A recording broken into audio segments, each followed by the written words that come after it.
সবুজে ঘেরা শান্ত একটি গ্রামের নাম ছিল সোনারপাড়া। গ্রামের চারিদিকে ধানের ক্ষেত, পুকুর, ছোট নদী আর গাছপালায় ভরা পথ। সেই গ্রামেই থাকতো দুই বন্ধু, মতি আর রূপা। ছোটবেলা থেকে তারা একে অপরের খুব কাছের বন্ধু। একই স্কুলে পড়তো, একই পথে যেত, আর প্রতিদিন নতুন কিছু শেখার চেষ্টা করত। একদিন ভোরে মতি বাড়ির উঠোনে দাঁড়িয়ে পাখির ডাক শুনছিল।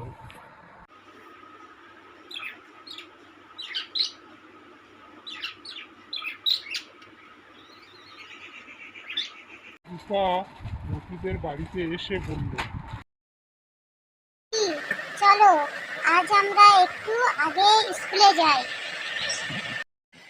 কেন রূপা? শিক্ষক বলেছেন স্কুলের বাগানে নতুন ফুলের চারা লাগানো হবে। দুজনেই আনন্দে স্কুলের পথে হাঁটতে লাগলো। পথের ধারে তারা একজন অসুস্থ ব্যক্তিকে পড়ে যেতে দেখতে। তোমরা কি আমাকে একটু সাহায্য করবে? আমি খুব অসুস্থ। মতি, চলো আমরা ওনাকে সাহায্য করি। দৌড়ে গিয়ে তাকে তুলল। তিনি খুশি হয়ে বললেন, তোমরা সত্যিই ভালো শিশু। অন্যের উপকার করতে কখনো পিছিয়ে যেও না। এই বলে তিনি চলে গেলেন। মতি আর রূপা স্কুলের পথে রওনা হলো। তোমরা গাছ লাগানো শুরু করো। আজ যে গাছ তোমরা লাগাবে, একদিন সেই গাছ তোমাদেরকে ছায়া দেবে। এই কথা শুনে মতি ও রূপা প্রতিদিন গাছগুলোর যত্ন নিতে শুরু করলো। কয়েক সপ্তাহ পরে বাগানটি রঙিন ফুলে ভরে গেল। সেই বাগানটি দেখে স্কুলে আসা সমস্ত শিশু মুগ্ধ হয়ে গেল। একদিন বিকালে তারা নদীর ধারে খেলছিল। হঠাৎ তারা দেখলো একটি ছোট্ট পাখিছানা নদীর জলে পড়ে গেছে। মতি, পাখি ছানাটি জলে পড়ে গেছে, ওকে বাঁচাতে হবে। মতি সাবধানে জলে নেমে পাখিছানাটিকে তুলে আনলেন। কিছুক্ষণ পর তার মালিক এসে আনন্দে বললেন, তোমাদেরকে অনেক ধন্যবাদ। তোমরা না থাকলে আজ আমার পাখিছানাটিকে হারাতে হতো। সত্যি তোমরা খুবই ভালো, এরকম সবাই উপকার করো তোমরা।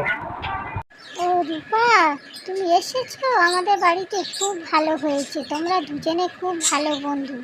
সত্যিকারের বন্ধু সে যে ভালো কাজে পাশে থাকে। এই কথাগুলো তাদের মনে গভীর ছাপ ফেললো। এরপর থেকে দুই বন্ধু পড়াশোনা নয়, গ্রামের ভালো কাজেও অংশ নিতে লাগলো। এরপরে তারা রাস্তার পাশে গাছ লাগাতে শুরু করলো।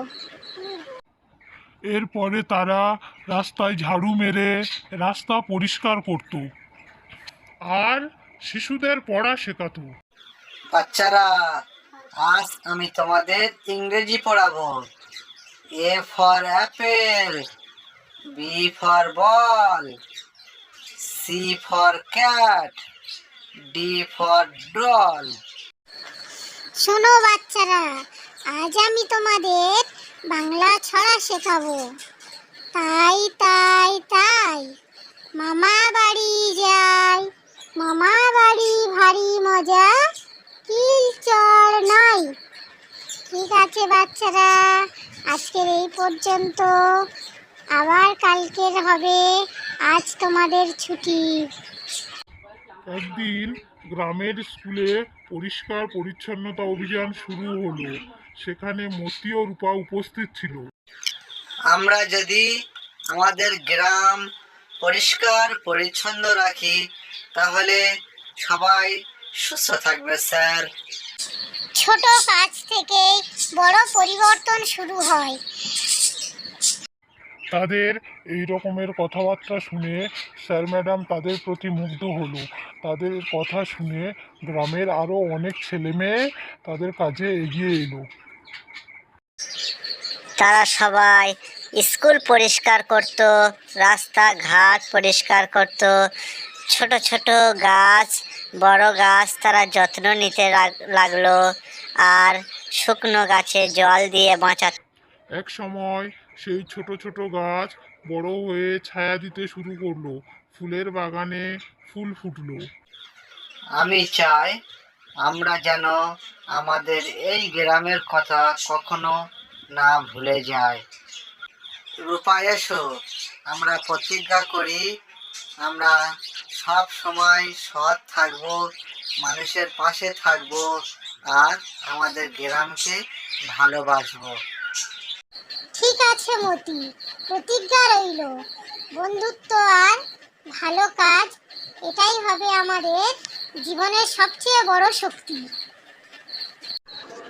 সেদিনের সেই প্রতিজ্ঞা শুধু দুই বন্ধুর নয়, পুরো গ্রামের জন্য এক সুন্দর শিক্ষা হয়ে রইল। সবাই বুঝতে পারলো সত্যিকারের বন্ধুত্ব মানে শুধু একসঙ্গে খেলাধুলা নয়, একে অপরের পাশে থাকা, মানুষের উপকার করা এবং নিজের গ্রামকে ভালোবাসাই প্রকৃত বন্ধুত্বের পরিচয়।